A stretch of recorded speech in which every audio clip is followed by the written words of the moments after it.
discretion is advised.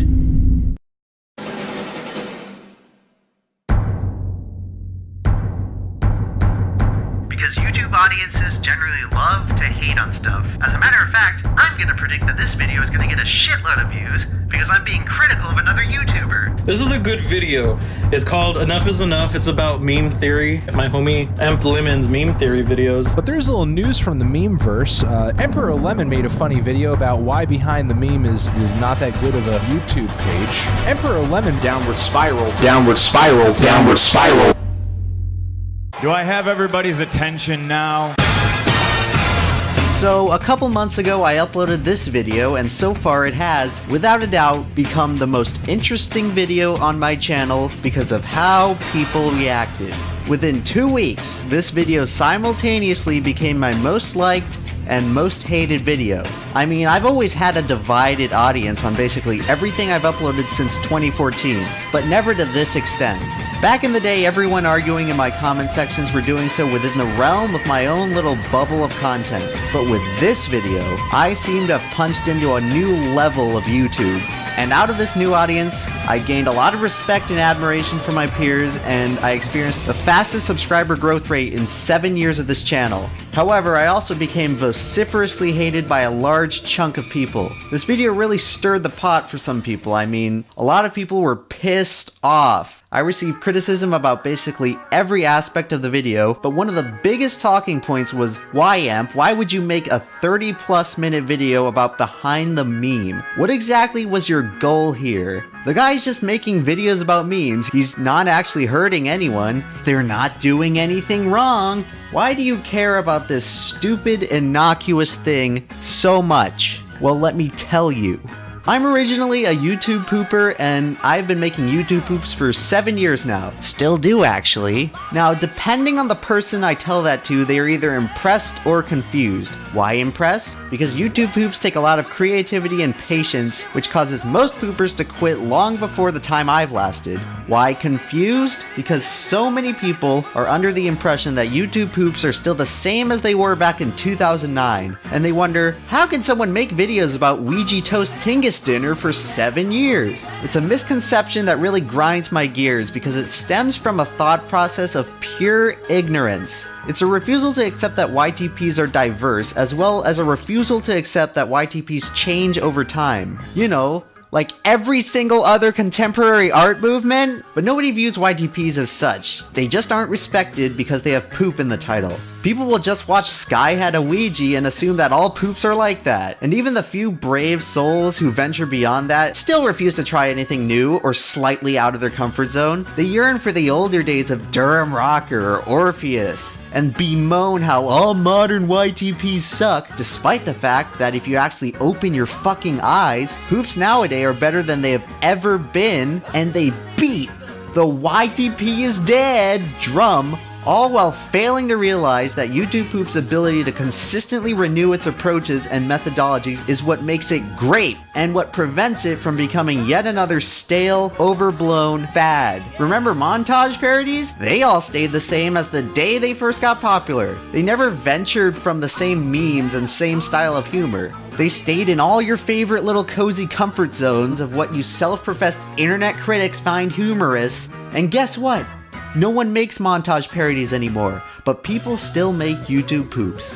I don't understand why they try, considering they're just gonna get ass blasted with derision, reminding them how they'll never be as good as some guy from 2011 who hasn't made a video in half a decade, or have their entire efforts dismissed by nonchalant viewer number 9000 who thinks it's just gonna be 10 minutes of spaghetti toast dinner theater, and they have to tolerate all of this while videos with a single fucking edit get 10,000 times more views and praise. Honestly, I don't know why the fuck I got popular making YouTube poops after 2009. Everywhere I look, I am reminded that I didn't get popular because of YouTube poop, but in spite of YouTube poop.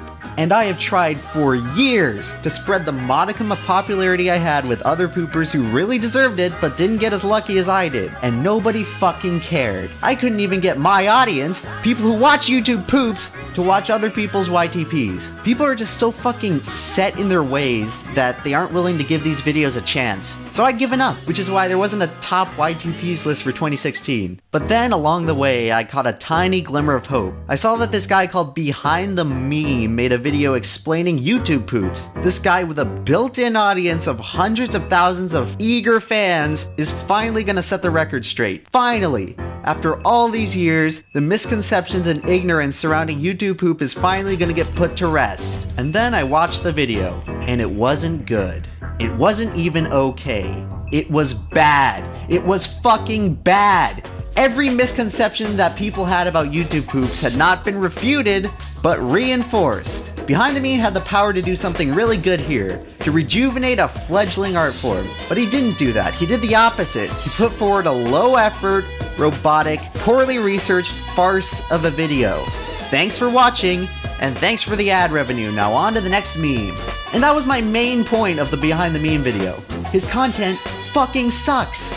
Behind the Meme makes bad content, yet everyone seems to be okay with it. My point with this video was not that normies shouldn't use memes, the only thing everyone seems to be talking about. My point was that Behind the Meme was doing a shitty job at explaining them, causing his generally normie audience to have a poor understanding and thus ruin the memes through misuse and haphazard spam.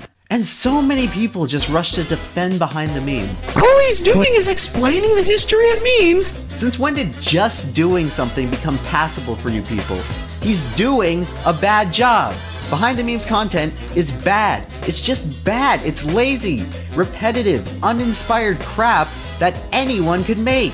There's not much separating it from a text-to-speech bot reading off of Know Your Meme articles. Hello Internet, and welcome to Behind the Meme, where today we're going to talk about the new popular September 11, 2001 terrorist attacks on the World Trade Center funny meme trend. But first let me thank all of my great fans who are too young to know what ad block is. You guys really do keep me in business. Thank you for being so lazy in researching memes that you rely on a YouTube channel to narrate web pages to you as if you were a toddler. And thank you for being so ignorant that you think I actually know what I'm talking about and fact check my information. So be sure to subscribe and continue suggesting new memes and trends for me to flood with normies who don't understand them. So now that that important and relevant intro has consumed enough video time, let's get to the meme.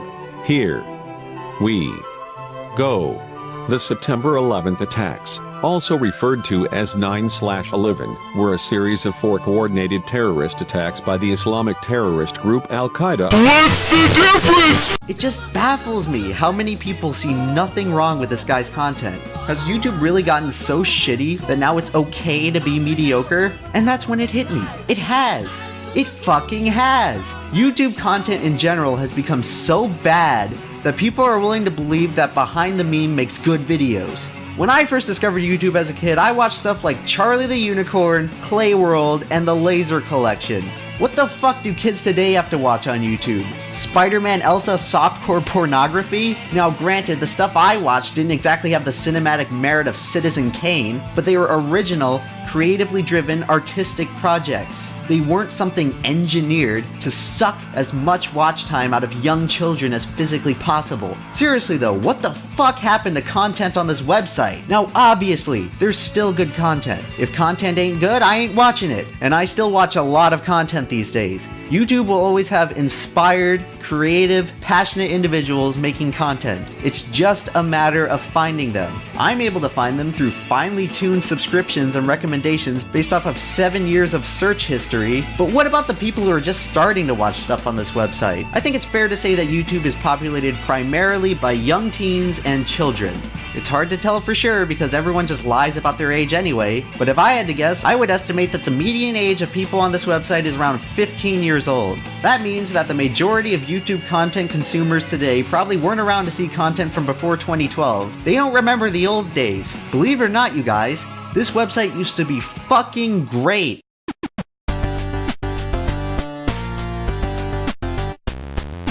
By far the most compelling component to the allure of early YouTube was the idea that average, regular people could become popular from seemingly out of nowhere. Take Fred, for example, YouTube's first real big star. He was just some guy making videos in his backyard. Then 3 years later, he was starring in his own TV movie with John Cena. What we had here was this brand new platform where anyone with a webcam and Windows Movie Maker could broadcast themselves to potentially millions of people from around the world. The people that first got popular on YouTube were just amateur videographers, animators, and editors. They weren't A-list movie stars, they didn't have thousands of dollars worth of filmmaking equipment, and they didn't have decades of professional experience in producing media. They were just regular people that you could walk past on the street without noticing. Becoming popular on YouTube or having a video go viral was not just a far-fetched dream, but a tangible goal. Which brings me to my next point.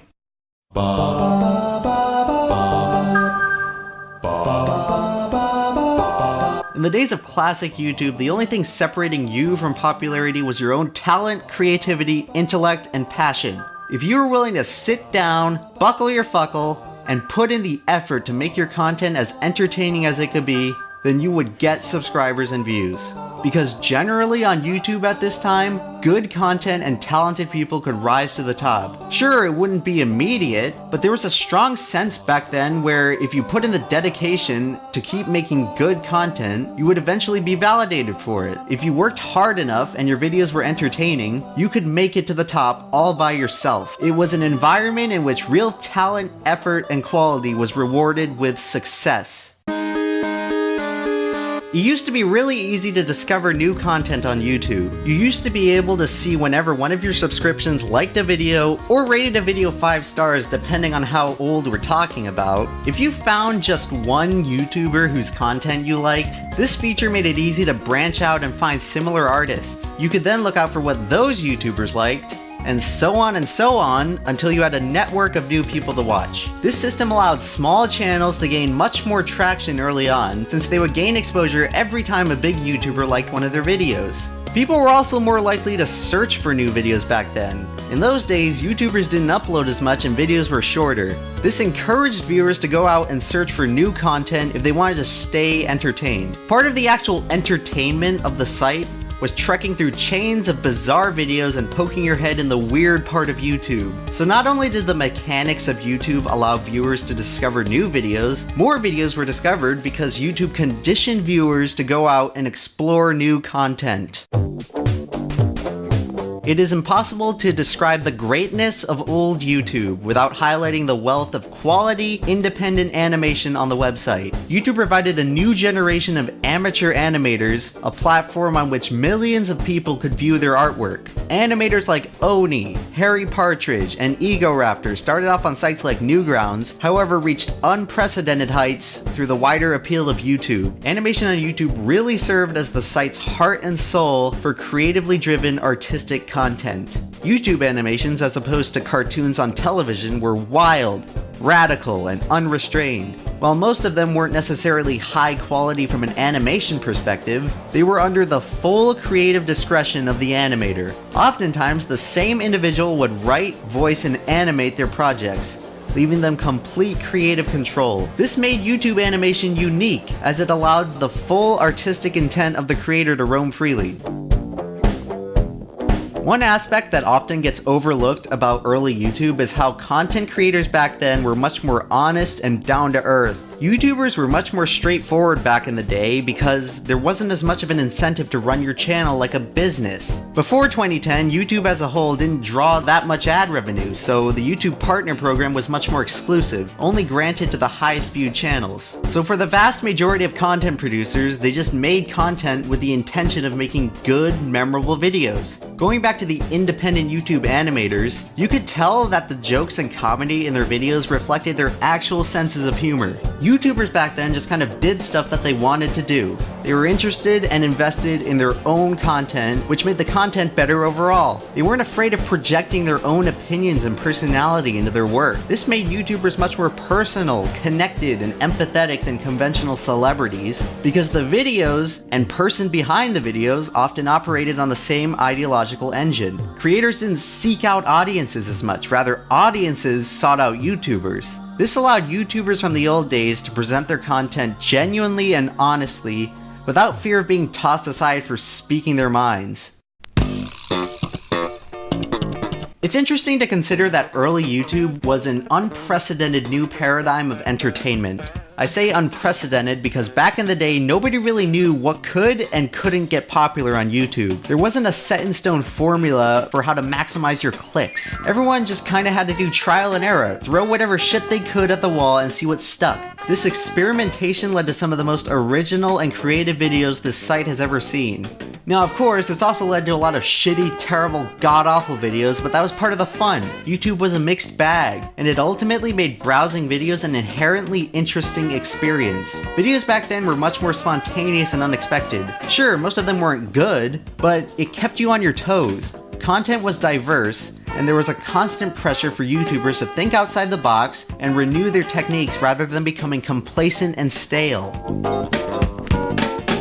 Speaking from a personal perspective, the main reason I started using YouTube for the majority of my entertainment consumption was because it was simply better than television. I started watching YouTube videos in 2006, and I became a frequent visitor on YouTube by 2009. Ever since then, I've watched videos on YouTube for basically every single day, 365 days a year. I used to do the same thing with television. My favorite channels growing up were Nickelodeon and Cartoon Network, and it just so happened that around 2009, when I transitioned primarily to watching YouTube, both Nickelodeon and Cartoon Network were churning out some pretty mediocre shows. So I thought, why would I wait for these television networks to deliver me content I want to see when I can just go out and find it on YouTube?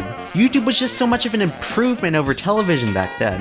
Instead of having to watch what was available, basic programming for general audiences, I could seek out whatever content that appealed to my specific entertainment tastes. And to make things better, the content on YouTube was made by regular people like me, and that depth of connection allowed me to enjoy the content to a special extent that was never possible through television or cinema. And those, ladies and gentlemen, were the 7 reasons why YouTube used to be fucking great. Now I want you to take a good long look at those 7 things while I carefully explain to you how, in less than a decade, YouTube has managed to completely fuck up every single one of them. Because YouTube has been on a downward spiral. This is the end.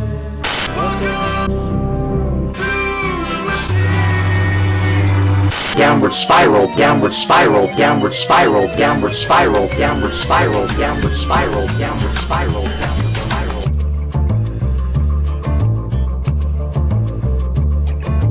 So if you want to make it big on YouTube these days, well, you better get used to those fucking rags. It's not happening. Remember when I said that becoming popular on YouTube was a tangible goal? Well, buddy, if you want to get popular on YouTube these days from scratch, then you're probably better off auditioning for Hollywood or playing the lottery than trying to make it on the site in 2017. Because in order to compete with all the vapid shit the site pumps out on a daily basis, you better be prepared to bust your ass working around the clock for basically non-existent wages on videos that will probably be overshadowed by some guy more popular than you. Every idea that you could possibly think of has already been done 1,000-fold by some guys more popular than you. And even if you manage to think of an idea or series that is completely new and original, some guy more popular than you will steal that idea and take all the glory. YouTube has stagnated into a power class system similar to that of Victorian England. Upward mobility is practically impossible. You either have to be a pre-established celebrity or suck a popular YouTuber's cock if you want any hope of working your way up the ranks. Of course, you could always sell out and attempt to ride some popular trend to the top, enjoy your 2-month spike of popularity until you get labeled a one-trick pony and fail to develop any personal impression on your audience. You are now free to ride the stale express into obscurity.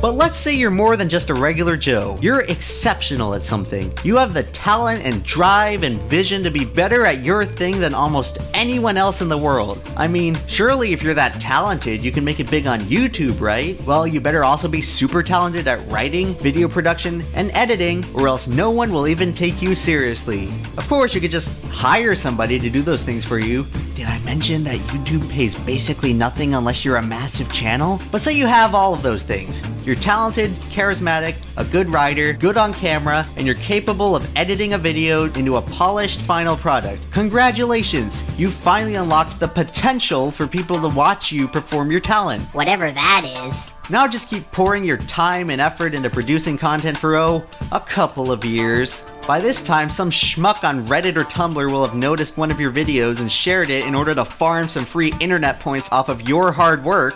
But hey, your stuff will finally be seen by a bunch of people. Congratulations, you finally achieved a modicum of success on YouTube. Now comes the best part, as you watch helplessly while the one single popular thing you made gets plundered by talentless reaction channels and compilation channels, all of whom get more views and subscribers than you could possibly ever hope to attain. And hey, some of them might even give you credit for your own work. Because these days, YouTube audiences are too stupid and lazy to care about who makes the content they watch. They just want to be doped up on a constant stream of bright, colorful content. No questions asked. I wish it wasn't so, but how else could your original videos get fewer views than a video of a guy recording himself watching your videos? It may not seem fair, but quit your crying. The reaction and compilation channels are just doing a better job at satisfying the algorithm. Oh yeah, did I mention the algorithm? So remember when people on YouTube actually had to go out and explore the content they wanted to watch? Well, not anymore. Now you can just sit back and relax while the algorithm delivers you all the content you should be watching. No user input required. Just click on your homepage and YouTube will recommend you all the videos that they know you'll like watching. Oh, what's that? You want to watch your subscriptions? You know, the channels that you already like for sure, to the extent that you want to be notified of their future uploads? Well, fuck you! You don't know what you like, but the algorithm does! So we're setting your homepage to default. Fuck subscriptions! It's also good to know that YouTube has removed the ability to see videos that your favorite YouTubers liked and shared, and they even removed the little drop-down tab that showed the video uploader's other videos. Now if you find a channel that you like, you have to click on their channel icon, and then click on the videos tab if you want to see their videos. It's like 2 extra clicks, but I'm sure the lazy, inattentive modern-day YouTube audience would be happy to comply with those additional steps, because the more steps separating you from the content you want to see, the merrier. But hey, at least YouTube added a default autoplay feature so that the algorithm can feed you a video in 0 clicks. No need to explore new channels. Why go out and search for small up-and-coming channels when the algorithm can feed you videos from YouTubers who are already rich and successful? But YouTube really does care about its small channels having their videos discovered, which is why they added the trending tab. Oh wait, the trending tab doesn't actually feature trending videos? Oh wait, the trending tab is composed of videos completely cherry-picked by YouTube? Well, are they at least helping out small YouTubers? Oh wait, the trending tab only features the same 100 or so popular YouTube channels as well as celebrities, pop stars, and TV shows that are already famous.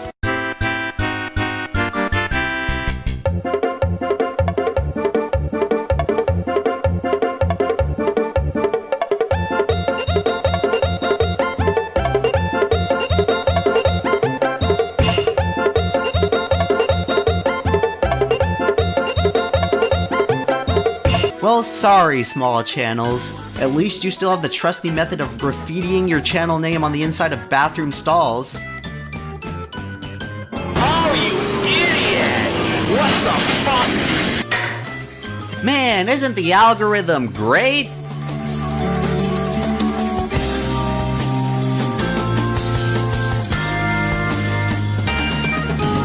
Turns out the algorithm wasn't so great for pretty much every single independent animator on YouTube. Here's a little YouTube history lesson for you guys. The algorithm we have today wasn't the original one. YouTube's first algorithm recommended videos based on view count and video tags. You know, those keywords you stick to a video when you upload it? Yeah, those actually used to mean something. Sure, the old algorithm wasn't perfect, but it generally allowed better videos to get more views. And by using tags to sort recommended videos, the old algorithm made it easier to chain videos together about similar topics. Nowadays, videos are sorted as broadly as the fucking category, which is why you still get recommended pyrocynical videos even though you've done nothing but watch TF2 videos for 3 days. Yeah, to no surprise, people abuse the fuck out of the system when they can. which is pretty ironic, considering that's the reason YouTube changed the original algorithm to what we have now. Apparently people were just spamming their videos with a wide range of tags, and I think it also had something to do with some girls with boobs who made some reaction videos or something. But anyway, YouTube changed the algorithm so that video success would be based on watch time and not view count. Wow, it sure is nice to see that changing the algorithm got rid of clickbaity reaction videos.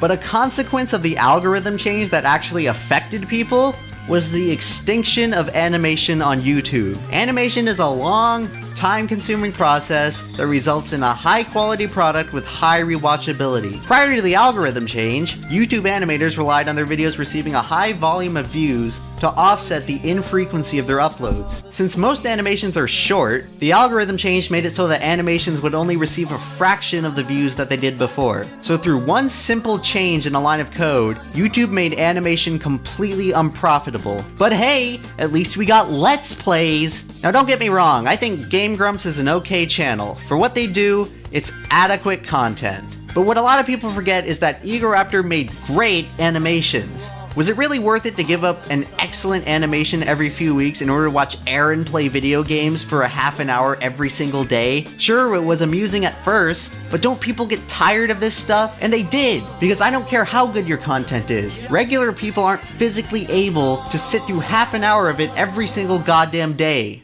There's just too much content to go around. If you're subscribed to like 5 Let's Play channels, that's like between 2 to 4 hours of content every single day, depending on who you sub to. Fuck that shit. Just give me the 15 minutes of great animation a week. By changing the algorithm, YouTube encouraged a system that favored quantity over quality. And this was the beginning of the downfall for this fucking website.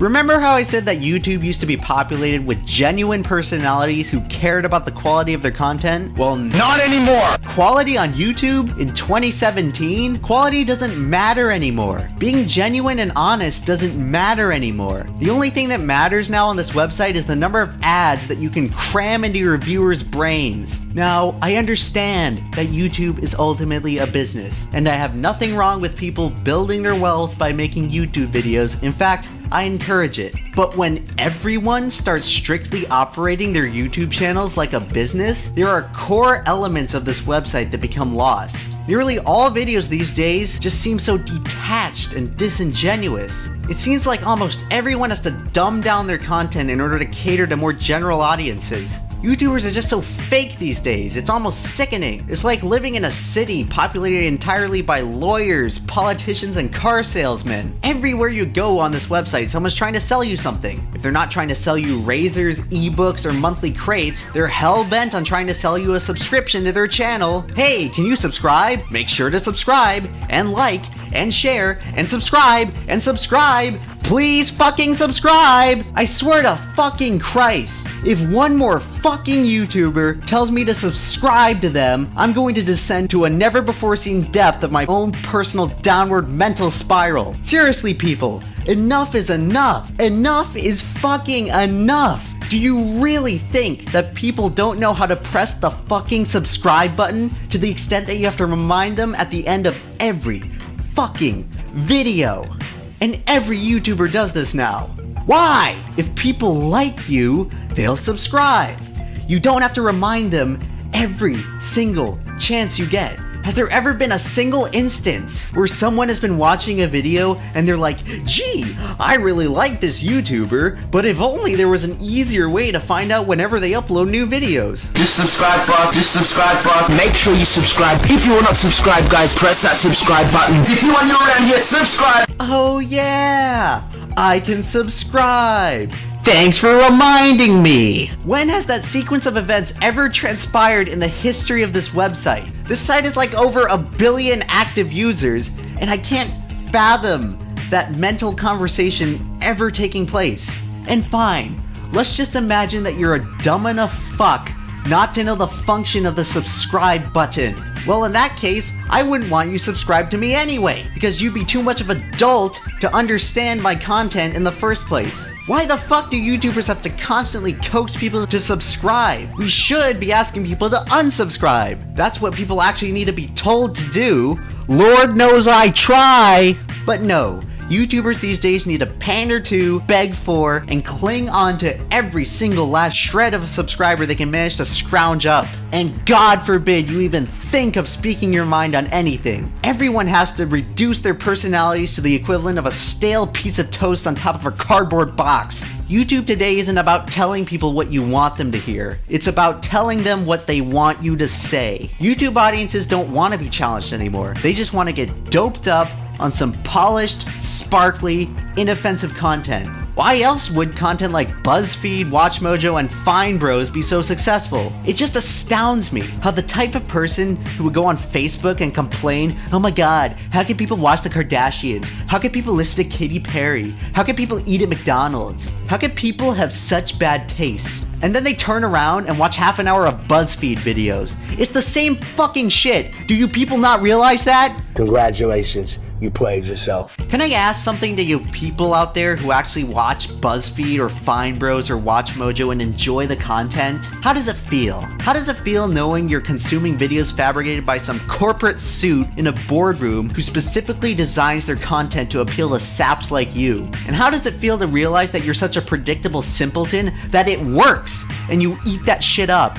So go ahead, keep watching the BuzzFeeds of YouTube, the faceless corporate entities who view you people as nothing more than walking dollar signs. Keep pouring views and watch time into them rather than supporting independent, individually operated channels who actually care about their audiences. Why do people nowadays strive to be like the next fucking BuzzFeed? Why aren't there more people trying to be like the next Vsauce or the next video game donkey? Oh wait, people try to do that, only to get slaughtered in view count by the torrent of vapid and unstimulating dreck that this site turns out on a daily basis. God, it's absolutely disgusting, the extent to which this website has lost its heart and soul. But wait, I'm not done yet.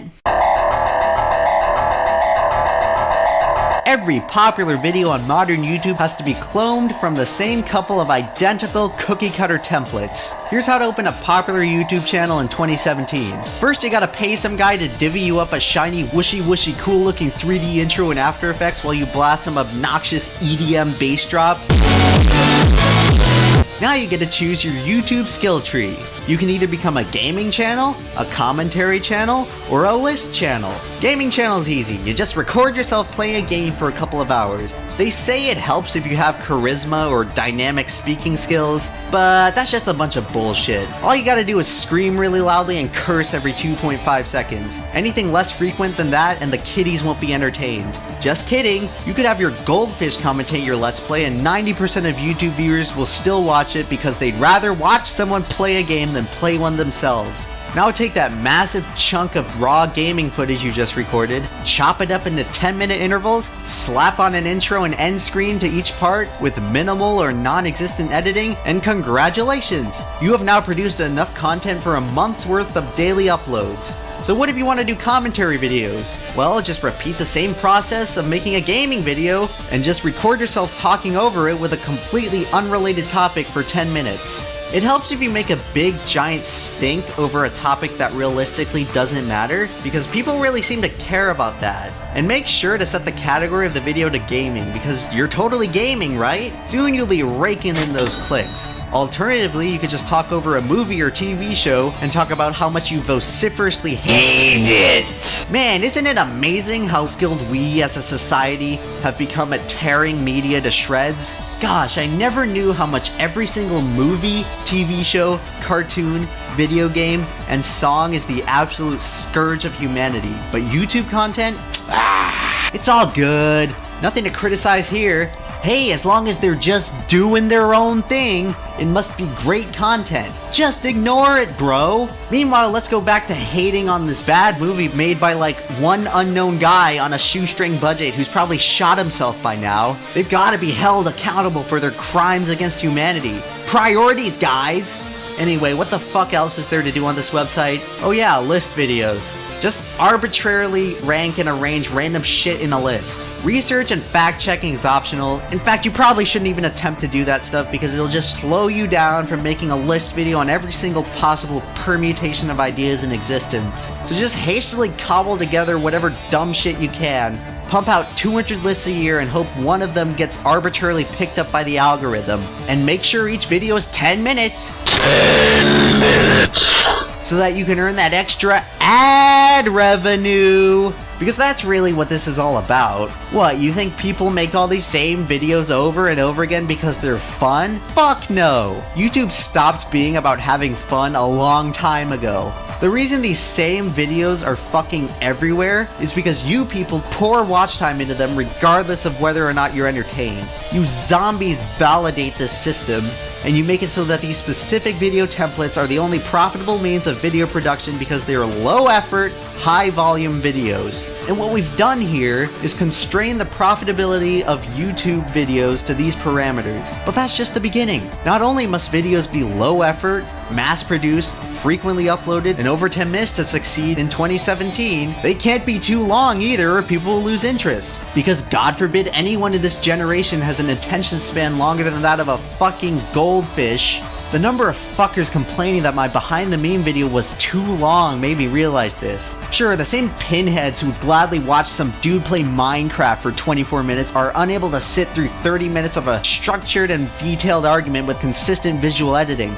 But I guess that's my fault too, right? You fucking bitch! Oh yeah, that's another thing. YouTube viewers don't like to think, and YouTube viewers don't like to be challenged. Make sure your videos are as dumbed down and simplistic as possible. You should make your dialogue so basic that a third grader could understand it. Because let's face it, they probably make up a majority of your viewers anyway. So rather than encourage them to elevate themselves to a level worthy of intellectual discussion, it's just easier to shut off about half of your brain cells because God forbid we don't act inclusively towards every slack-jawed idiot with an internet connection. We gotta sink to their level to make sure they're nice and comfy and don't have to use their brains. So yeah, don't make your content too advanced either. And also make sure you only talk about innocuous and vapid topics in all your videos. Because anything more extreme than that will be considered non-advertiser friendly. That's right, YouTube themselves will financially sandbag your video if you dare to entertain any audience above the age of 9.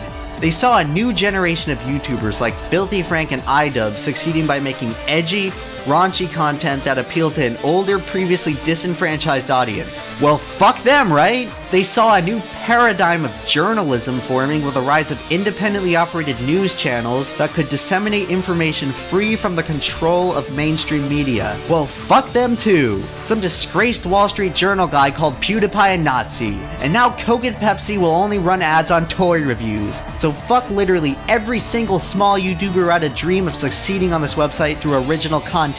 Hey, at least Coke, Pepsi, and YouTube kept their good PR. Thanks for taking one for the team, guys. Man, isn't economic censorship fun? So let's review, shall we? If you want to run a profitable channel on YouTube, your videos have to be limited to 3 different templates of 10 to 15 minute, low effort, high volume content that's dumbed down, neutered, and pandering towards the most generalized audience of simpletons. So if you're wondering why all the videos on modern YouTube kind of feel the same, this is why. Because YouTube has fabricated a system where only one type of video can succeed. Wait a minute, high volume, dumbed down content pandering to general audiences? Well, that's just fucking television! And that, ladies and gentlemen, is the raw, bare bones, unadulterated truth. Through all these changes that YouTube has gone through in the past 5 years, YouTube has lost its heart, it's lost its soul, it's lost every aspect that made it a unique and distinct entertainment platform. And now, YouTube has become nothing more than television. Just television, but shittier. Because at least everything on TV has high production value, YouTube ain't got that, unless you count obnoxious 3D EDM intros. And television only has a couple hundred channels, so there's little overlap in content, and each TV channel is fairly distinct in its programming. YouTube has 1 million channels, and the majority of them are making the same exact videos. It's just amazing how much YouTube wants to be like television. They ripped off YouTube Gaming from Twitch. They ripped off YouTube Red from Netflix. They ripped off YouTube TV from fucking TV. I don't understand Google's business strategy here. Why not try to become distinct from your competitors rather than making shittier versions of their products? Need I remind them of Google Plus, their completely disastrous attempt to copy Facebook? Thanks for trying to force it down our throats for 2 years, by the way. Glad to see that it wasn't a complete waste of human resources. But I guess YouTube is hell-bent on being television now, even though it can't possibly hope to compete with cable or even Netflix in terms of quality. Both TV and Netflix have programming made by professional writers and producers, the best in the world. YouTube is just a bunch of amateurs. Instead of highlighting the novelty, quirks, and creative freedom that come with independent amateur video makers like they used to do, YouTube has decided to bottleneck all of its individuality into a system which forces everyone to be the same and iron out all of their strongest traits. I'm sorry, but a bunch of amateur YouTubers making television-like content will never ever compete with television. Not in a million years. Television is backed by multi-billion-dollar media corporations. YouTube is backed by a couple of big soda companies trying to sell ads to kids. You people saw what happened this year. When a tiny, minuscule fucking controversy happened, a couple of companies pulled their ads, and this website became absolutely anemic. That shit doesn't happen with television. People who work in television get paid, and paid consistently. As for YouTubers, it's becoming less and less of a reality every single day. Content creators have absolutely zero control over how things are run on this website, and we always get the short end of the stick. I've talked about all the shit that's wrong with YouTube so far, and I haven't even mentioned the site's complete failure to protect its creators from abusive copyright claims. I haven't even mentioned the multiple pointless and confusing changes to the site's layout over the years. I haven't even mentioned YouTube's complete lack of transparency, often making drastic changes with little to no community feedback, all while offering minuscule explanations about it all. I haven't mentioned those times when YouTube inexplicably broke the comment section, or when they inexplicably broke subscriber counts, or when they inexplicably started unsubscribing fans from their favorite channels, allegedly.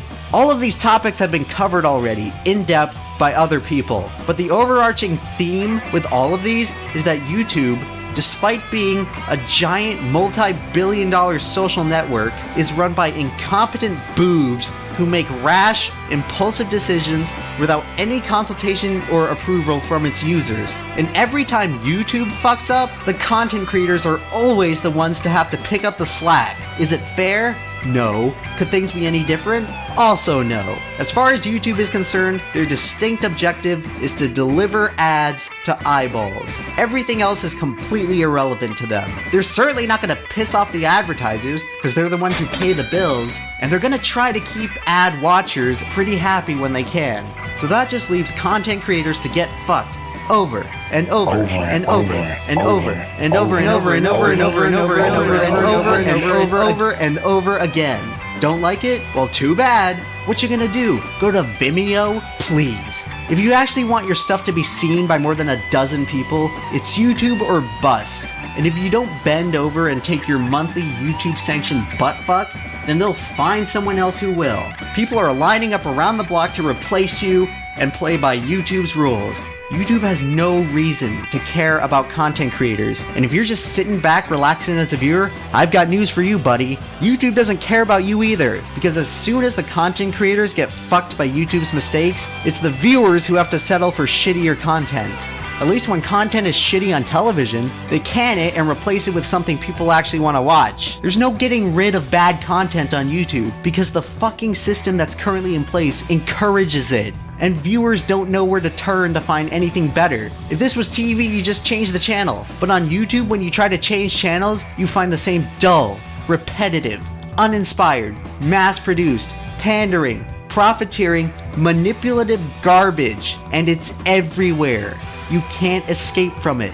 And the worst part is that there's absolutely nothing we can do about it. The majority of people on this site have become so inundated by the sewage stream of content that they don't even question it. They see channels like Behind the Meme, WatchMojo, BuzzFeed, and Fine Bros, and they believe that this is the way YouTube content is supposed to be. Because they're not doing anything wrong, so how can they be bad?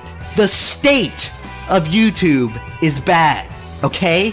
YouTube is unwell right now, and from what I can see, it's headed in a direction that looks to be very detrimental for content creators, viewers, and YouTube itself. Sure, the situation may not seem very dire right now, but if things stay the way they are for 10 or even 5 years, then I just don't know what will happen, but it won't be good. Things may already be starting to fall apart into an irredeemably bad situation.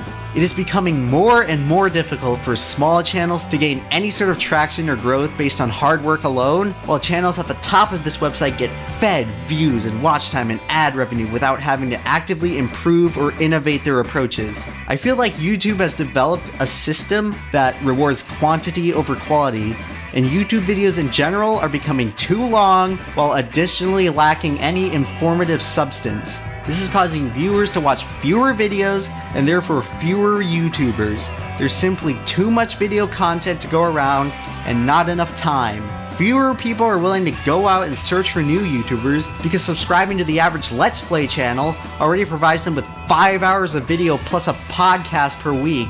Viewers are getting burnt out trying to watch everything, and small YouTubers are getting burnt out trying to compete with bigger channels. What we have here is a system that's not built to last. YouTube has always been on the edge of control as a viable source of revenue, but never have times been more uncertain as right now and headed into the future. So to anyone out there listening to my words right now, consider this video a warning. I really care about this website and what it represents, or at least what it used to represent, and I am deeply concerned about the future of content creation on YouTube. And if you're like me, and you also care about this website, and you see the problems I see, then you're probably asking right now, what can I do to fix this? And the answer to that is absolutely nothing. Well, at least not by yourself. A useless buzzword hashtag slogan isn't gonna fix this. A pointless change.org petition isn't gonna fix this.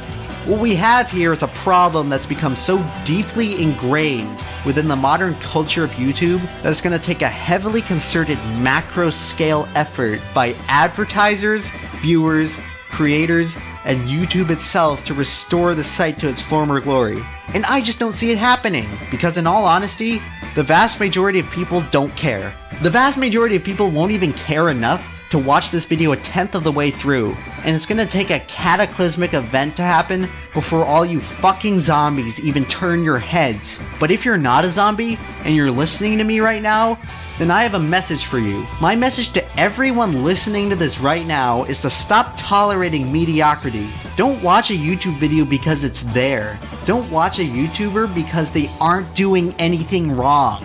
Watch videos on this website to be amazed, to be inspired.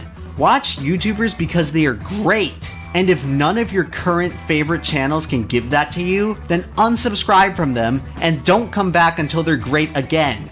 In the meantime, take some fucking initiative and go out and search for greatness. There are amazing, awe-inspiring, unbelievable talents scattered all across this website. It's just a matter of finding them.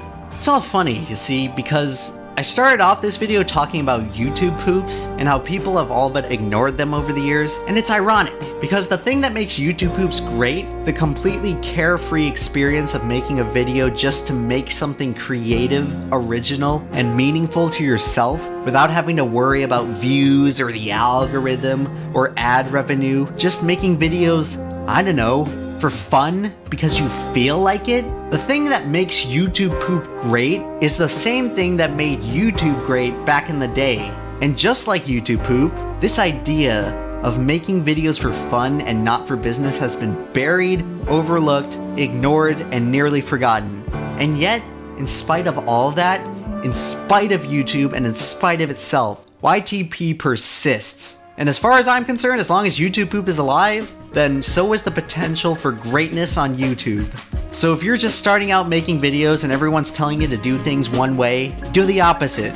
Do something completely off the wall. Do something that's never been done by anyone before. Don't sell out your unique beliefs, opinions, and style just to make a couple extra cents of ad revenue. Be the reason why people come to your channel. You get to decide what videos you make, not the algorithm, not your fickle viewers, not giant corporate advertisers, not incompetent YouTube management. At the end of the day, you are the one who has the power to conduct your channel. Never forget get that, and never let anyone or anything take that away from you.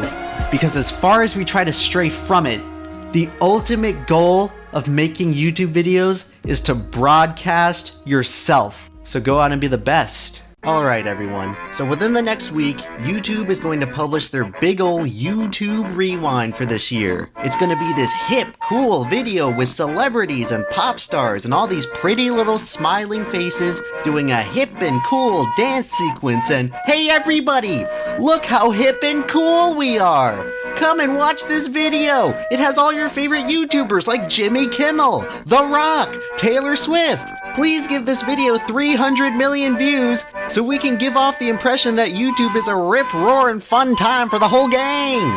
So yeah, that's gonna be the YouTube Rewind for this year. I just saved you 6.5 minutes, so don't watch it. It's gonna get 450 bazillion views anyway though, because it's the kind of shit that trendy, mainstream dopes want to see. These normie pinheads who watch 2 videos a year are gonna see this flashy video of Hollywood celebrities dancing with attractive vloggers and think, oh boy, YouTube sure is great, and then go on with their lives like nothing's wrong. And that's YouTube's goal here, to give off the perception that everything's cool. Alright, yeah, party. You guys like country music star Blake Shelton? Look, he's holding an iPhone X while drinking a Starbucks unicorn frappuccino, while spinning a fidget spinner. Those are trendy and popular things, right? Everybody dance! Whoa, look how great YouTube is! Have you tried YouTube TV? YouTube is going to provide the ignorant masses with a glossy and colorful facade, all while sweeping their massive, gaping problems under the rug. Well, I'll tell you what, these problems aren't going away, and I'm not gonna sit back and let YouTube stand idly by and pretend that nothing's wrong. I think I speak for a lot of YouTubers when I say that 2017 has been an absolute clusterfuck train wreck for us content creators. You know, the people that do all the work on this site and get none of the credit. So what I've put together here is a real YouTube Rewind. A recap of just some of the ways that YouTube has fucked over creators in the past year.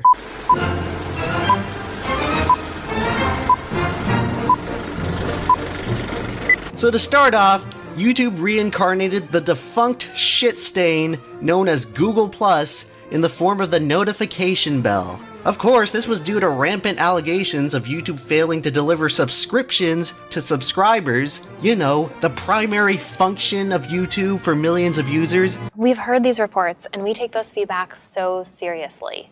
YouTube doesn't unsubscribe people from channels. Liar! Yeah, rather than fix the problem, they added an additional notification layer. Now if you don't get notified of your subscriptions, it's your fault and not YouTube's. Because I guess it's too much to ask for YouTube to fix a fundamental function of their site that's been there since day fucking one. But hey, on the bright side, YouTubers now have to spend twice as long begging people to subscribe and press the notification bell. Guys, if you are new around here, subscribe. Make sure you subscribe right now. Oh yeah, and speaking of subscriptions, YouTube broke that too for a day. Yikes. Now this was just a funny little glitch that had no real impact other than the tremendous panic and uncertainty at the realization of YouTube's complete incompetence and failure to maintain the most basic of tasks on their website. But hey, I'm sure these guys are professionals. There's no way they can possibly fuck up this badly again. Introducing restricted mode! Oh, won't somebody please think of the children? So in March, YouTube rolled out their new and improved restricted mode, because YouTube really cares about children. Clearly, some parents complained about their kids hearing some bad words on YouTube, oh lordy me! Because it's not like leaving your kid to roam unsupervised on a website used by all people, including adults, is bad parenting or anything. It's clearly YouTube's fault for allowing videos with bad words to be shown at all. So yeah, we're just gonna go ahead and erase, and there! 100% safe for kids! Oh wait, YouTube, I think you guys missed a spot. These disturbing, borderline pornographic, borderline pedophiliac videos are still unrestricted. Don't you guys think this is a bit of a problem? Well, aren't you guys gonna do something about it? Hello? YouTube? Anyone there? We're sorry. You have reached a number that has been disconnected or is no longer in service. I'm gay. Oh Oh, fuck! Looks like you accidentally restricted LGBT videos. Come on, YouTube, I thought you guys were more progressive than this. Aren't you located in San Francisco of all places? Oh shit, it's a PR disaster. Quick, cover your asses. We're sorry. But hey, I'm sure these guys are professionals. There's no way they can possibly fuck up this badly again. Hey everybody, look! PewDiePie is a Nazi! Here's proof! YouTube is running ads on racist videos! Oh man, YouTube is racist? Time to pull our ads! No, what the fuck are you doing? This was taken out of context. Please, this is just one video out of a billion. For fuck's sake, YouTubers are just regular, non-racist people. Please don't pull your bye-bye ads. Shit, this is bad. This is really bad. YouTube, what are you gonna do about this? Well, you know, they kind of have a point. What? Yeah, they're right. No company should be forced to advertise on racist videos. Good. Yes, we agree on that much. Take the ads off of the racist videos. That's perfect. Look, we can start by making sure that videos with the N-word in the title can't run ads. Alright then, it's settled. Any video with slightly controversial content will be demonetized from here on out. What? That's right, ladies and gentlemen. You get demonetized. Talking about drugs? Demonetized. Talking about politics? Demonetized. Talking about any video game with a gun in it? Demonetized. Talking about WWE, which is literally PG entertainment? Oh, you better believe that you're demonetized. Say one single curse word? Say goodbye to your ad revenue. Upload a video that's completely within the guidelines and hasn't even finished processing yet? Well, we're just gonna demonetize that too. We're scanning your video transcripts, so if you say one tiny thing that's out of place, we're gonna ding ya. So make sure to be on your best behavior because Big Brother is watching. Oh yeah, so we didn't mention this at first, but it turns out that all the demonetization will be carried out by an experimental bot that's literally machine learning as it goes on and will be completely inaccurate and trigger happy for the first 6 months, robbing YouTubers of millions of dollars of revenue for no reason. Oh, and in addition to demonetizing your videos, we'll also straight up censor them by sandbagging their search and discovery in the algorithm, even after they're manually reviewed to be advertiser friendly. Oh, and remember back when we said that we love LGBT people? Yeah, we're still censoring their videos behind their backs anyway. Suicide prevention videos too. So sleep tight, because the demonetization fairy will visit you when you least expect it. And poof, there goes all your money. Whoa. Okay, just hold up for 1 second. Don't you think this is a bit of an overreaction? Think about why you guys are doing this. Because of PewDiePie? PewDiePie's not a racist. You guys need to calm down. PewDiePie's not racist, and neither are the rest of us. So maybe you guys could hold off for a bit on destroying the dreams of thousands and thousands of— What a fucking nigger.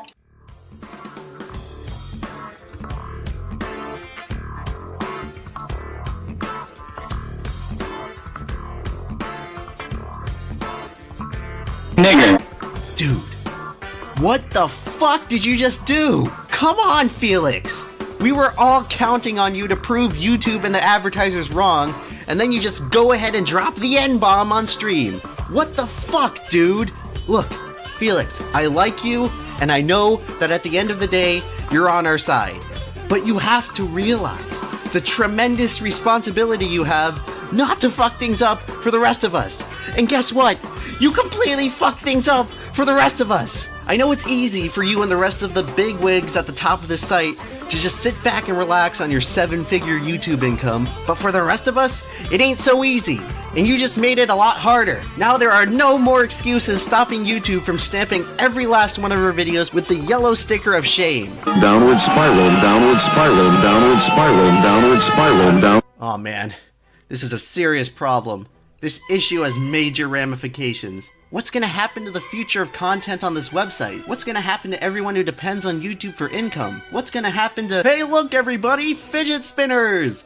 Oh Look at that, they spin! Woo, look at how trendy they are! So many to collect, alright! Remember when these were just tools to help autistic kids? Wait, stop! We're trying to have a serious discussion about an important issue here. Hey, look everybody! It's Jake Paul! Woo, Team 10, dab on those haters! Jake Paul is trending! Woo! Hey, what's going on? There are more important things to talk about here. It's almost like you're trying to distract us or something. Hey, look everybody! Some pussy-ass white boy millionaire is making a diss track about God knows what! Wait, what the fuck?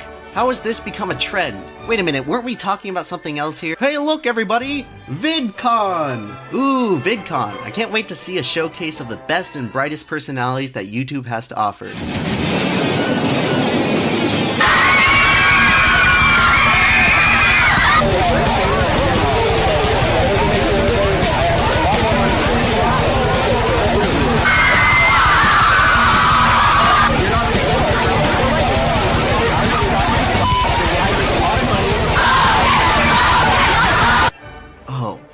God, is this what we've become? Are there any honest YouTubers left anymore? Oh hey, here's a cool and original animation that probably took a year of on and off work to make. Man, people really seem to love this video, so let's take it down. For no reason.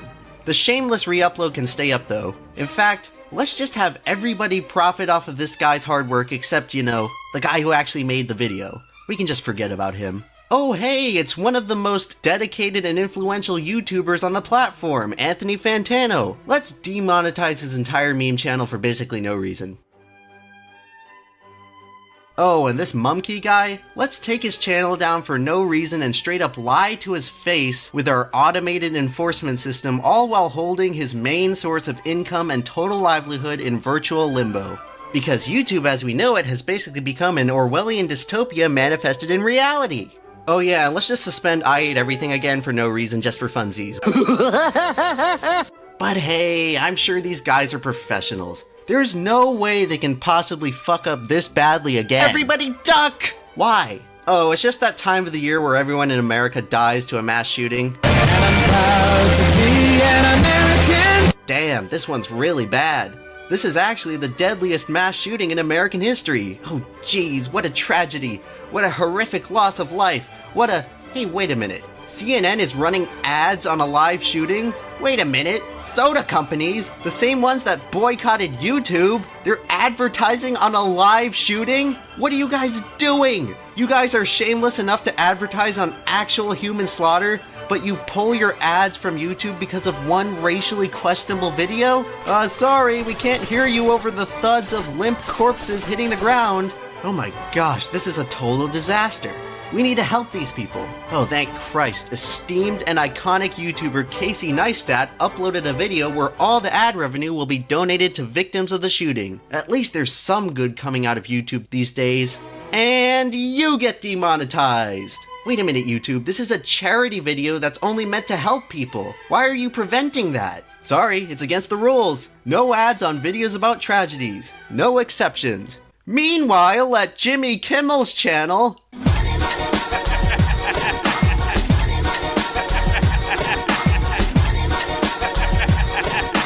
You see, Jimmy, James, son, let me tell you a little bit about virtue signaling. Hey, Jimmy, are you at least gonna donate that ad revenue you earn from a tragedy to the victims of the tragedy? No? You're just gonna keep it? Yeah, that $10 million TV salary isn't enough for you? Oh, and that's not all? You're gonna virtue signal all of us too and tell us how it's all our fault that lunatics get illegal guns and shoot people? Because who on earth could question the moral righteousness of a guy from Hollywood? Oh wait, they're all sexual predators? Well that makes them perfect for YouTube! Because YouTube allowed a massive pedophile ring to propagate content on their platform.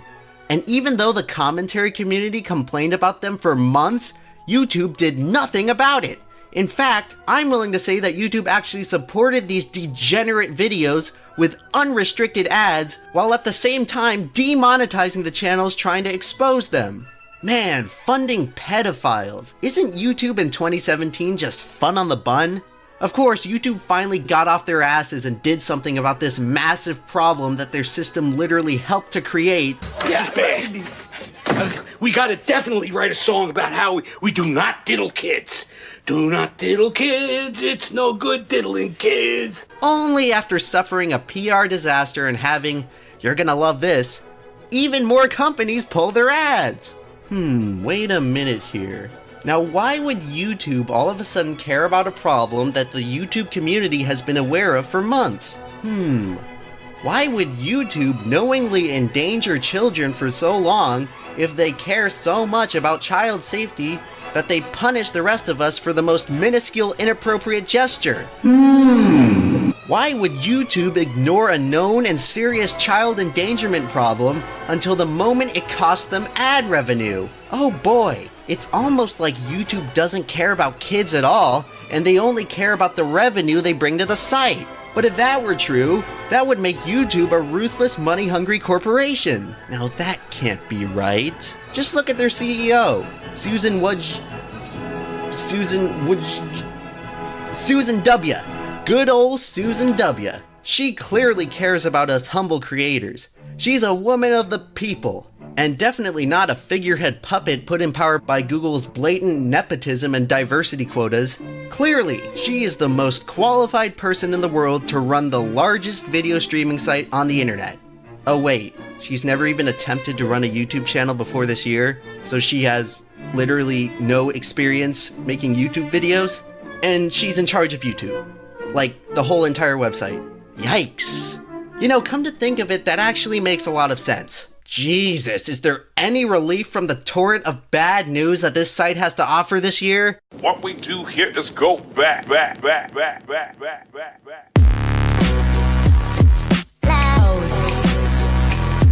Oh hey, a new content cop.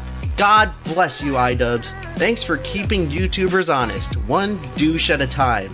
It's so nice to see that YouTube is as supportive of your channel as the rest of us. They clearly show it by demonetizing your videos, taking down your video for no reason, blacklisting you from trending even though your videos are some of the hottest properties on this website, and even letting your channel get hacked and terminated. Just for a little bit though. I guess it's become a tradition for decent YouTubers to have their channels taken down at least once a year for no reason, but who could blame YouTube for letting that happen?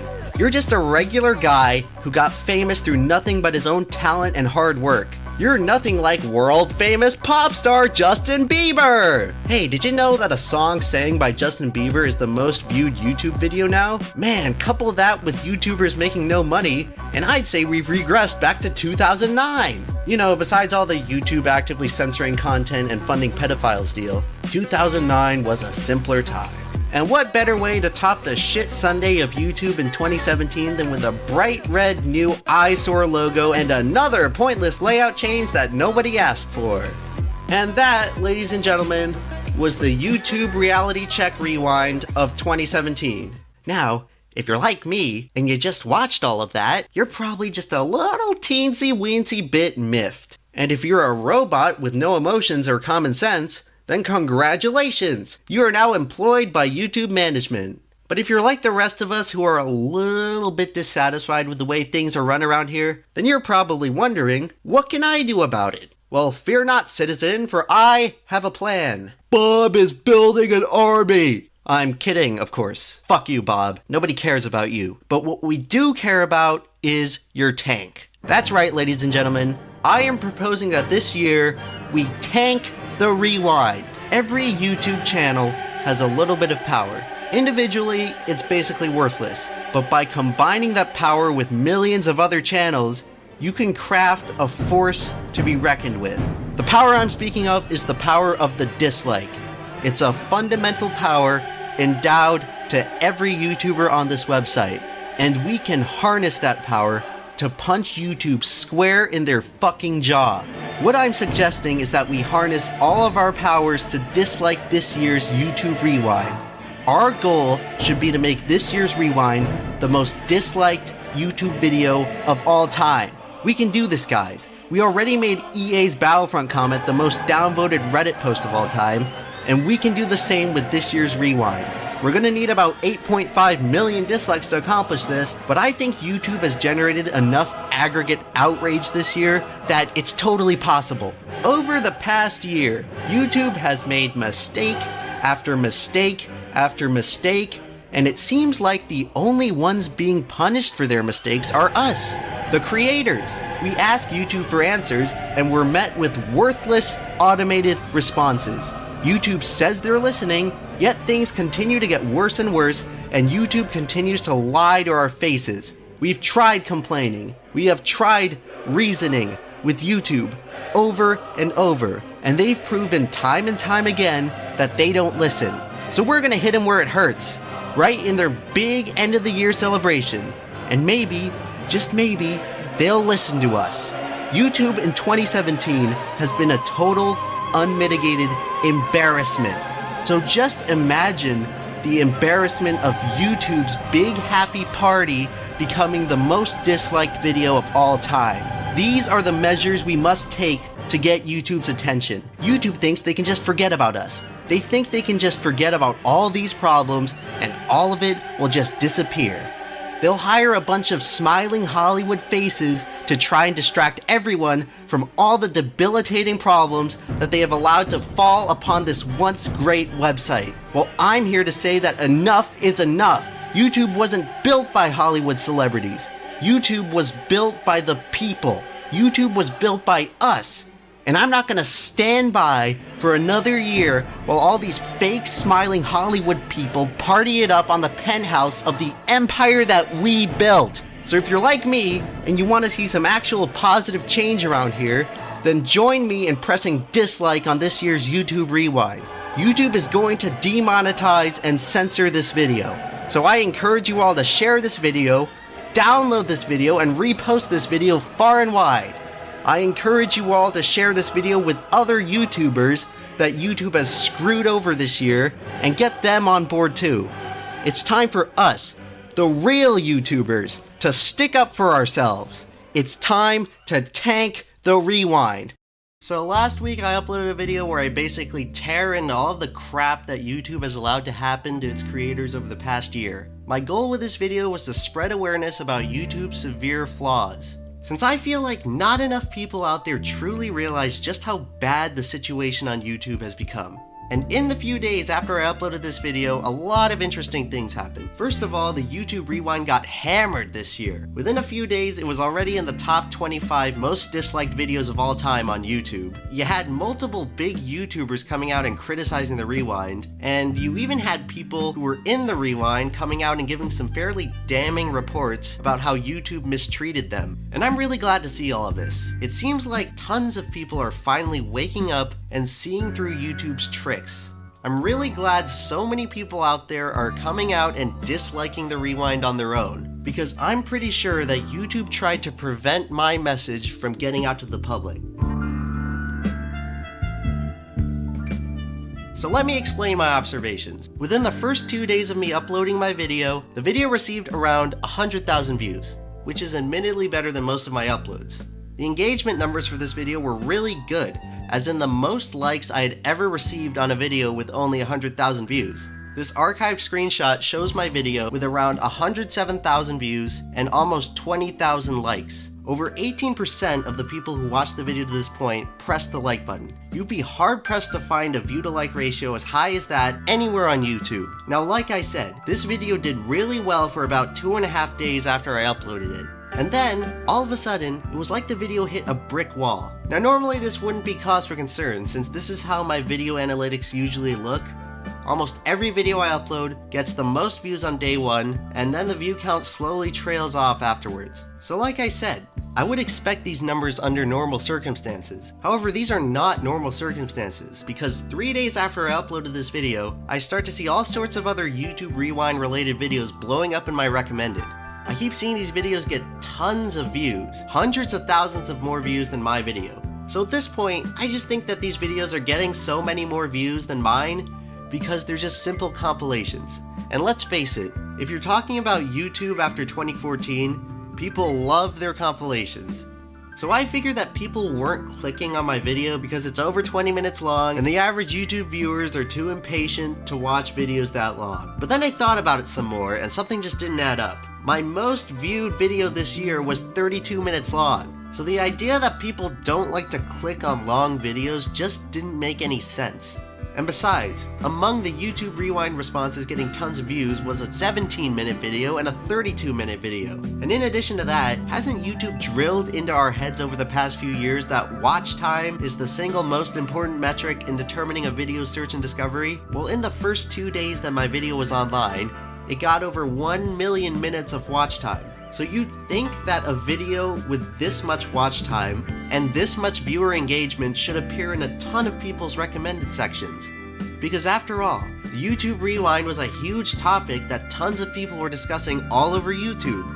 If you look at the public stats of other videos on the topic, they all showed huge jumps in views around 3 days after they were uploaded. And that makes perfect sense, because the algorithm is recommending those videos to a trend that has a high demand for viewership. Yet when you compare these stats with my video, it's the complete opposite case. So what exactly is going on here?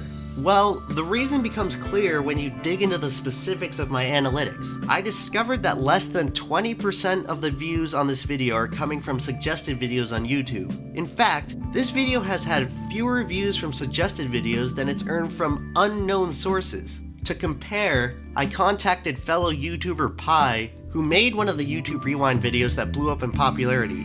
He sent me his advanced analytics and boom, there it is, 77% views from suggested videos. Even if you look at my channel average from last month, which was 45% views from suggested videos, it's still significantly higher than what my YouTube Rewind video received. Based on this evidence, I must reasonably suspect that YouTube interfered with my video's search and discovery metric. I can't think of any other explanation for why my video performed so poorly after that third day. It was a video about a trending topic that earned a ton of watch time over the first 2 days, and yet despite those clearly successful video traits, YouTube barely promoted my video in anyone's recommendations. And if any of you have different theories as to what happened, I'd love to hear them. But for now, I have no choice but to infer that YouTube covertly reduced the extent to which the algorithm promoted my video. In other words, they censored my video from appearing in most people's recommendations. So why did they censor it? First, let me start by saying that I've recently become aware of the inner workings of YouTube thanks to these fantastic videos by CeeLo. This guy basically conducted a comprehensive study of demonetized YouTube videos to identify some sort of trend affecting their search and discovery in the algorithm. And what he found embedded in the source codes of demonetized videos was this line labeled excluded ads, followed by a string of several codes. Through his research, CeeLo began to connect some of the numbers with the parameters outlined in Google's advertiser-friendly guidelines. He then correlated these codes with the amount by which each demonetized video appeared in YouTube's related videos, and he identified a clear trend demonstrating that these 3-digit codes negatively affected how much the algorithm promotes videos. Basically, he found extensive evidence that if your video gets demonetized within any of these parameters, YouTube will promote it significantly less than they would for normal videos, effectively censoring content that the algorithm views as not friendly for advertisers. Even though CeeLo's original videos on the subject have relatively few views, I believe that his findings are completely legitimate. YouTube openly rejected this claim on Twitter.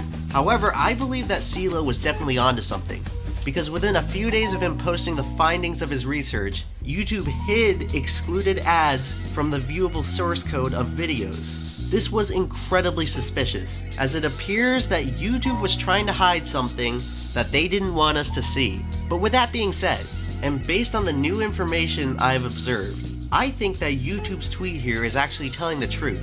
In this tweet, YouTube practically admits to censoring videos that don't fit into their advertiser-friendly guidelines. They claim that this censorship is not related to the monetization system. However, I believe that censorship and demonetization on YouTube are just two heads of the same beast.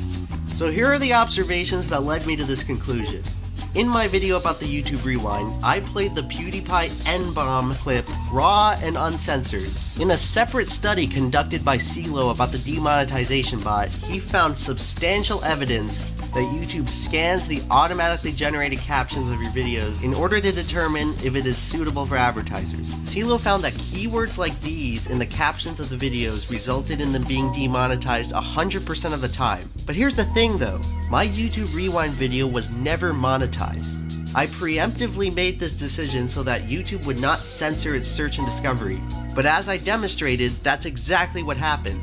If my video was never monetized, then how could the algorithm still know to censor it? The only explanation I have is that YouTube has a separate but similar bot that scans all videos, regardless of demonetization, for metadata that violates ad-friendly guidelines. That must be what they are referring to in this tweet. And what do you know? I dug deeper into my analytics and found this. One single lone view from a source labeled YouTube advertising, which is odd since my video never had any ads running on it. And it just so happens that whatever this thing is, viewed my video on December 8th, the same time that my video performance started to suffer. I don't exactly know what I've uncovered here, but one thing's for sure. There's a bunch of stuff going on behind the scenes that YouTube's not telling us. And this system that YouTube has implemented runs far deeper than just demonetization. I understand where YouTube is coming from here. They're ultimately a business, and they're technically allowed to patrol whatever content they want on their site. They already block videos that violate copyright or their terms of service, and they have done so for years. However, YouTube's new form of censorship extends far beyond legal safekeeping. This new censorship treads on what users can and cannot openly say on the platform. This is about YouTube's image. This is about limiting speech that they disagree with. And even though the majority of people would likely agree that the speech they chose to censor is reprehensible, it raises several important questions. Is it ethical to censor discussion in the name of reducing obscenity? Is it fair to limit the performance of controversial videos? And finally, is this setting a dangerous precedent for the future of content creation on YouTube?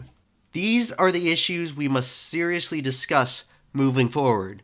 You know, I wasn't even gonna make a video about the Logan Paul controversy, but YouTube's sheer amount of ape-like incompetence in handling the situation just forced my hand.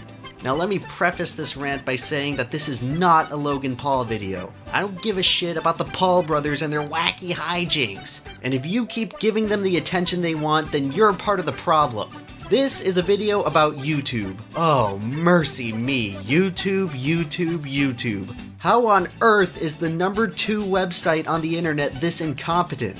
9 days. It took them 9 days to respond to the biggest PR disaster they've had since, well, basically everything that happened last year.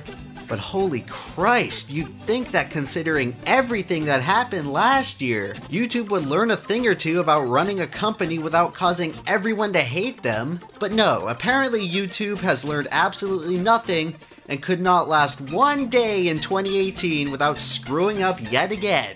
Everyone knows the story already, but for argument's sake, let's review what happened. So old foot-faced Logan Paul broke YouTube's guidelines by uploading footage of an actual corpse. But since the Paul brothers are YouTube's golden boys, YouTube chose not to enforce their rules and actually hand-picked the video for their trending page. They allow this content on trending while simultaneously demonetizing regular users' content at record proportions. They allow this content on trending just a month after the concerns of child endangerment forced YouTube to scramble and try and save their image for advertisers. YouTube kept this video trending while taking down other users' videos pointing out YouTube's unscrupulous hypocrisy. YouTube allowed this video to stay online for over 2 days before Logan Paul himself took it down, only after receiving the biggest backlash against a single YouTuber I've ever witnessed. Logan Paul was the #1 Twitter trend for about a day straight. Pretty much every big YouTuber from across the board came out expressing how terrible Logan's video was. The video was picked up by the biggest news outlets and Logan Paul became a global embarrassment, and YouTube did or said nothing about it for more than a week. So just when everyone had moved on to Ugandan Knuckles or whatever, YouTube finally comes out and says, "Oh, okay guys, y'all are right. Logan Paul did a bad thing and now we're gonna put him in timeout." 9 days after it happened. Now, I don't know if YouTube receives their news by horseback, But considering they're a website on the internet, one could infer that YouTube was aware of this situation for an awfully long time before doing anything about it. 9 days seems like a pretty delayed reaction to a massive scandal threatening the credibility of your entire site. So how come YouTube had to spend 9 days deciding whether or not to discipline a guy who everyone immediately agreed is a disgrace to the website? What on earth took them so long? Well, I'll tell you what took them so long. YouTube spent more than a week mulling over whether or not to keep Logan Paul as their poster boy. It's no secret that ever since PewDiePie's little racism controversy from last year, YouTube has been grooming Jake and Logan Paul as the next faces of YouTube. They constantly promote their content. They give each brother a nice shiny YouTube Red series, they promote the hell out of that, and they put the Paul brothers front and center in the YouTube Rewind. It's so obvious that YouTube is playing favorites with these washed up Disney Channel stars and trying to make them the face of their brand. They ignored all the warning signs. They ignored all the controversy and evidence that the Paul brothers lack the stability and the maturity to represent the entire YouTube community. Stevie Wonder could have seen that the Paul brothers aren't exactly the most professional candidates to represent the second biggest site on the web. As a matter of fact, they're kind of idiots. But no, YouTube ignored all of that and went ahead with the Paul Brothers World Tour. And what do you know? They acted like idiots and embarrassed the whole platform. But the problem for YouTube management was that they had spent the past 6 months putting all their eggs in the Paul basket. And then they go ahead and just fail so spectacularly that they make YouTube's leadership look like a bunch of hapless morons for even putting them in that position. I mean, how could they not see this coming? So the Paul brothers' dumbass hijinks force YouTube to contemplate backtracking the past 6 months of their marketing and put them back to square one in finding their new poster child for the site. I'm guessing that YouTube didn't want to waste all of that effort, so they tried to wait it out and hope that the controversy would just blow over. But too bad for them. The Logan Paul video turned into one of the biggest internet shitstorms in recent history. Let's be honest here, this was an unsalvageable situation after day one, yet it took YouTube more than a week to even respond to the issue. And YouTube's actual response just pissed me off so much that I honestly would have felt better if they had just continued doing nothing. At least then they could feign a shred of ignorance rather than forming the startling implication that they spent over a week contemplating whether or not they should keep this guy as the face of their site. But no, YouTube finally responds to the biggest public outrage they've faced in recent history through a whopping 5 tweets. So let's take a look at those. Many of you have been frustrated with our lack of communication recently. You're right to be. You deserve to know what's going on. Yeah, you're right. I think frustrated is a bit of an understatement at this point. But way to go, YouTube. I'm so glad you're finally amending your lack of communication by releasing 5 entire tweets. I guess it's too much to ask for you guys to make an actual press release or a video or anything more than a few sentences that probably took 5 minutes to write. But I'm glad you guys care so much about the issue that you're responding to it 9 days late in the form of 5 tweets. So let's see what YouTube has to say. Like many others, we were upset by the video that was shared last week. Really? You were upset by the video. Well, that really clears things up. For a second there, I thought you guys were going to be happy with the ass clown parading a dead body all over your platform. But it's good to know that the video upset you guys too. Suicide is not a joke, nor should it ever be a driving force for views. Yep, that's right. Suicide is bad. Glad you guys cleared that one up for us. Suicide is in fact bad, okay? We're already 3 out of 5 tweets in, and so far YouTube has told us that Logan Paul is upsetting and that suicide is bad. What a groundbreaking newsflash right here. It took them 9 days to figure out that the Logan Paul video is upsetting and that suicide is bad. I'm so glad YouTube is really giving us the information that we need. You're really improving your communication here, YouTube. But wait, that's not even the best part. The channel violated our community guidelines. We acted accordingly, and we are looking at further consequences. Yep.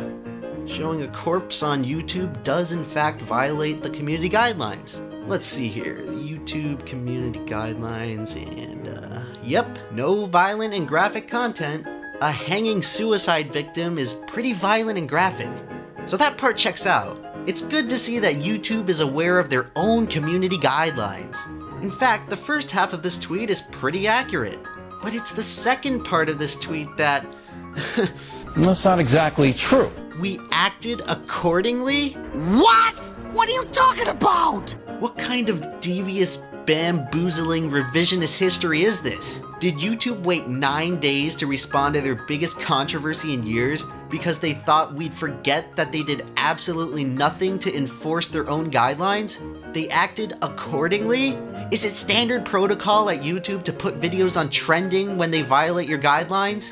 Yeah, you certainly took down videos criticizing Logan's video, just not Logan's video. You let that one stay up for as long as you could, until Logan took it down. Wait a minute, do we live in a world where Logan Paul is better at enforcing YouTube's community guidelines than YouTube is? It's a real head scratcher for sure. I gotta hand it to you, YouTube. You blatantly lied to your community just 3 tweets after saying you're gonna improve your communication. That takes guts. It's too bad your lie was so obviously untrue that you got called out on it almost immediately.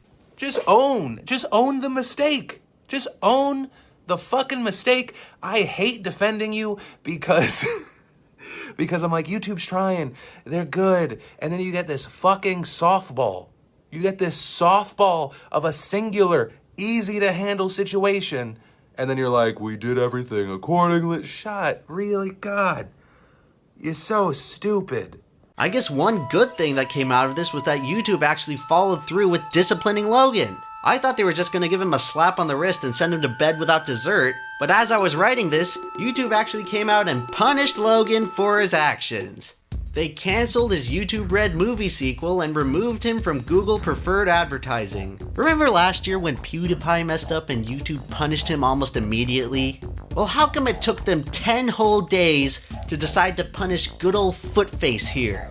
And more importantly, why was Logan Paul granted these privileges in the first place? I know I talked about this already, but it bears repeating.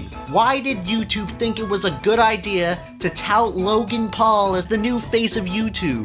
Was YouTube that desperate to find the next 12-year-old viewer magnet that they mortgaged the stability of their whole site by putting this guy at the helm? Anyway, YouTube just wraps up their big update with one final middle finger to the community. It's taken us a long time to respond. Yep, that's very true, YouTube. You're right again. We know the actions of one creator can affect the entire community, so we'll have more to share soon on the steps we're taking to ensure that a video like this is never circulated again. Oh, you're taking steps. Oh goody, YouTube is taking steps. Those must be some massive strides you're taking to actually enforce the guidelines that you yourself put in place. Seriously though, what steps even need to be taken here? Just enforce your own fucking guidelines, YouTube. This is all your fault. You brought all this bad publicity on yourselves.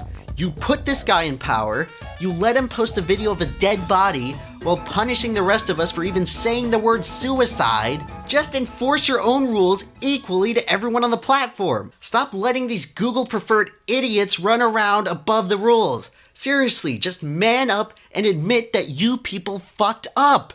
Stop with these bullshit wishy-washy politician responses. The problem here is not Logan retarded fuckface Paul. The problem is you, YouTube.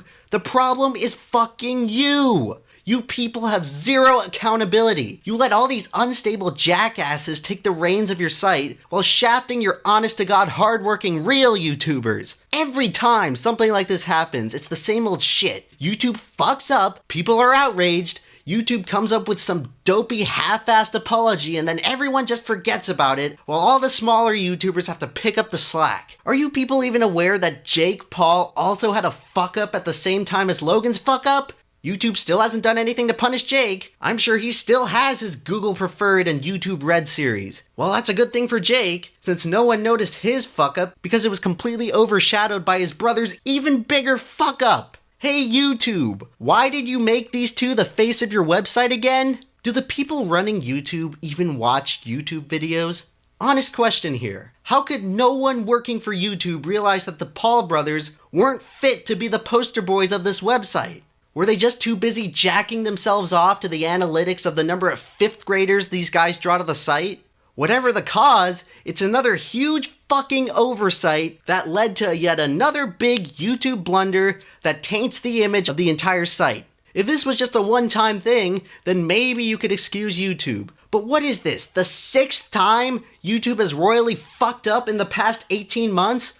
I've lost fucking count! It has become painfully clear that the true cancerous tumor that's killing YouTube from the inside is their managerial and business administration. At this point, it just seems like YouTube is run by a bunch of 40-year-olds with business and marketing degrees who have no idea how the internet actually works. You have all these glad-handing yes men who have never touched a video camera in their entire lives in charge of running the biggest video producing platform in the world. The fates of literally millions of would-be artists are under the control of about a dozen corporate suits in a boardroom somewhere in California. And you can chalk up most of this blame to good old Susan W., the vaunted YouTube CEO who really doesn't seem to do much of anything but sit on her ass and smile while this site rots. Under her tenure, YouTube has undergone by far the worst period in its history. Since old W took over in 2014, YouTube has endlessly chased pointless gimmicks and bells and whistles while ignoring the fundamental flaws of their platform.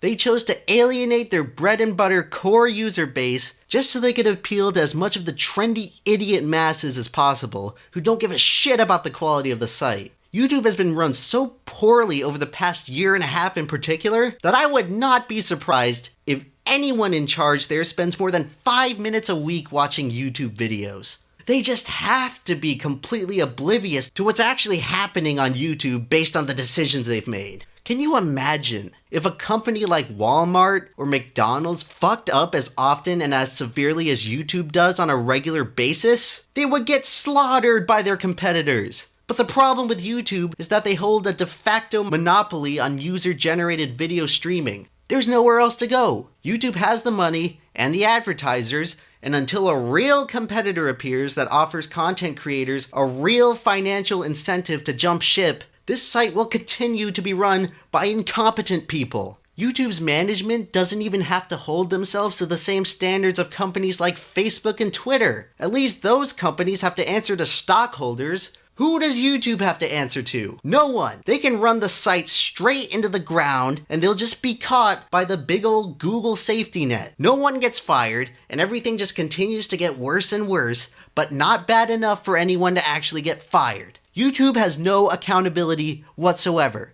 They barely communicate anything to the community, and when they do, it's usually just cryptic bullshit like this where they try and cover their asses by duct taping the gaping problems in their site, and they end up creating more questions than answers while solving nothing. And you want to know what the worst part is? Everyone buys it. Way to go, YouTube. You did something that should have been done 10 days ago. Here's a pat on the back and a gold sticker. We forgive you. When are you people gonna get your heads out of your asses and realize the real problem here? You chant ding dong the witch is dead every time the next jackass YouTuber finally gets his comeuppance, and then you move on to the next witch hunt. And then, 6 months later, you do it all over again, and again, and again. It's just an endless cycle because you people are not treating the real problem. You're treating a symptom of the problem. Logan Paul was never the problem. YouTube is the problem here. So stop focusing on trying to tear down the YouTubers and start focusing on the site that enables and propagates this toxic behavior. Stop giving YouTube a free pass just for doing the bare minimum of what's already common sense to most people. We need to hold the biggest video streaming site on the web to a higher standard. If we don't hold YouTube accountable for their problems, then no one else will. And yes, this is me going off on yet another YouTube rant. Boo-hoo, wow, so sad, complain, just unsubscribe already. I don't give a shit. Go watch one of the 10,000 Jake Paul rants if you don't like what you're hearing from me, and then come back to me when YouTube fucks up yet again in 2 months. But this video isn't about me. I don't even like making these videos. I wish I didn't have to make these videos. I'd much rather spend my time making actual genuine content that I enjoy. I'm just a guy who wants to make some videos and entertain some people. But this is an issue I have to talk about, because if I don't, nobody else will. And YouTube just makes it that much more necessary for me by being incompetent. I don't make these YouTube rants for views and attention. I don't make these rants for me. I make these rants because I want YouTube to be better. I make these rants because when I look at this site and see what it's become, it sickens me. At the end of the day, YouTube is still a good site with tons of upsides. But the fact that it could be so much better is just sad. And yes, I know it's difficult to run a massive site like YouTube, but when we've reached the point where pretty much every decision YouTube makes is hated by the majority of the community, maybe it's time to start asking the people running the site to be better. I'm so sick of all these people making excuses for YouTube. YouTube is not your friend. YouTube is not a benevolent mom and pop company. They're part of a multi-billion-dollar corporation that has access to any resources it could possibly need. So I don't want to hear how YouTube is just doing the best they can, because they aren't. The number of problems YouTube creates for itself on a regular basis is inexcusable for a company of its stature. And the people in charge clearly aren't equipped to run this site. And until these people are expunged from power, all these problems are just gonna keep happening. So is it too much to ask for the people running the second biggest site on the web to actually give a shit? Is it?